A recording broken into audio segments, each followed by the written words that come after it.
And welcome back to the Michael Cohen Show on our continued journey to 500,000 subscribers. We're literally at 334,000. Let's get to 350. Let's get to 350 by the end of the day. And I can do that with your help. So please subscribe, watch, comment, keep the comments coming, and share with your family and your friend, because the stupidity never ends. Meanwhile, think about it this way. Sometimes when people win, they're satisfied. But as we know, this doesn't apply to Trump. I mean, when something goes Trump's way, that only makes him greedier. He just wants more. You see, this means that we, you and me, it's why I keep saying, share with your friends. We must continue to fight, even if it seems like Trump gets these little wins. You see, let's talk about right now. Right now, Harvard is at the center of Trump's attacks. That's after last week's focus on banning international students. Now, Harvard has a hard and a long battle ahead of them. Why? Well, because Trump is able to out-resource anyone and everyone. Now, Trump posted on Truth Social that he's considering taking all of Harvard grant money to trade schools. Let me show you what he said. In it, he turns around and on his post, I am considering taking $3 billion of grant money away from our very anti-Semitic Harvard and giving it to trade schools all across our land. What a great investment that would be for the USA, and so badly needed. Now look, well, there's nothing wrong with trade schools. Harvard, so you understand, is using these grants to save your grandparents, to save children. I think the real reason that they want to attack Harvard is simply because they are teaching students to be smart and to think critically. Caroline Levit said this in, of course, a lot fewer words on Fox.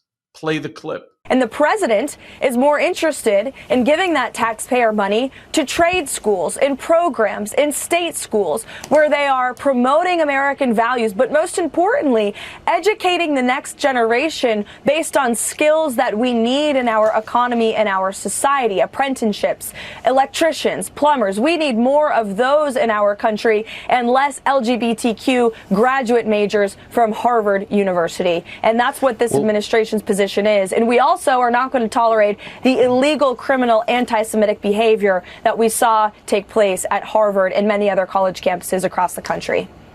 Let me tell you how dangerous a statement that is, because it's not rooted in the desire to wipe out anti-Semitism. It is not. It's rooted in order to punish Harvard for having an ideology that advances critical thinking. Now, let me be clear. As someone of the Jewish faith, I think what's going on so many of these campuses are wrong. But I'm curious how stripping childhood cancer research or Alzheimer research or Parkinson research has anything to do with religion. And the answer, of course, is it doesn't. Meanwhile, Trump continues to bash Harvard's international students. Why? Well, play the clip. Yeah. On Harvard, do you think you'll come for their endowment in any way or go after financial aid? Well, look, part of the problem with Harvard is that there are about 31%, almost 31% of foreigners coming to Harvard. We give them billions of dollars, which is ridiculous. We do grants, which we're probably not going to be doing much grants anymore to Harvard. But they're 31%, but they refuse to tell us who the people are. We want to know who the people. Now, a lot of the foreign students we wouldn't have a problem with. I'm not going to have a problem with foreign students, but it shouldn't be 31%. It's too much, because we have Americans that want to go there and to other places, and they can't go there because you have 31% foreign. Now, no foreign government contributes money to Harvard. We do. So why are they doing so many? Number one. Number two, we want a list of those foreign students, and we'll find out whether or not they're okay. Many will be okay, I assume. And I assume with Harvard, many will be bad. And then the other thing is they're very anti-Semitic. Everybody knows they're anti-Semitic, and that's got to stop immediately. So foreign governments don't give money to Harvard. Let me be very clear. Google this yourself. Just Qatar. Qatar alone has given in the last, I think it's like 10 years, about $4 billion to Harvard in their endowment program, just to give you an idea. And that's just Qatar. Now, like I said, the Trump administration, they can out-resource anyone because they have idiots who are willing to lie. Alan Dershowitz was on Fox News the other day trying to blame Harvard for the shooting of the 2 Israeli embassy staff members, saying that he actually predicted it. Play the clip. Why don't we go there? Why does Harvard get it? When especially they've institutionalized virulent anti-Semitism. Well, let me tell you about anti-Semitism. The 2 killings in Washington, D.C., I actually predicted them. I have a new book out called The Preventive State. And in my new book, I predicted that what was going on at Harvard, these violent demonstrations, would lead to shootings. How did I predict it? Based on having represented in the past people who have been protesting violently during the Vietnam War. And what became of them? One of them became a murderer, Kathy Boudin, the weatherman. And so I predicted that this was going to happen. Yeah. Great segue to promote your book there, Alan. Now, look, like I said, we have to continue to fight against these sycophants. Norm Eisen, who has been on my podcast, who is a friend, he's got dozens of active cases right now filed against the Trump administration. Yesterday, NPR also sued Trump. Now, I want to show you an article from NPR breaking it all down. In it, it turns around and it says, NPR and Colorado public radio station sued Trump White House. The article turns around and it says, NPR and 3 Colorado public radio stations filed suit on Tuesday morning in federal court against the Trump White House over the president's executive order that purportedly bars the use of congressionally appropriated funds for NPR and PBS. Here's the quote. It is not always obvious when the government has acted with a retaliatory purpose in violation of the First Amendment. But this wolf comes as a wolf, the legal filing for the public broadcasters states. The order targets NPR and PBS expressly because, in the president's view, their news and other content is not fair, accurate, or unbiased. Well, let me be very clear. When I was unconstitutionally remanded, that's exactly the words that federal court judge Alvin K. Hellerstein claimed, that it was retaliatory. So don't say that we don't know what's going on. Here's the problem, though. It's not just that they can out-resource you. Trump doesn't stop.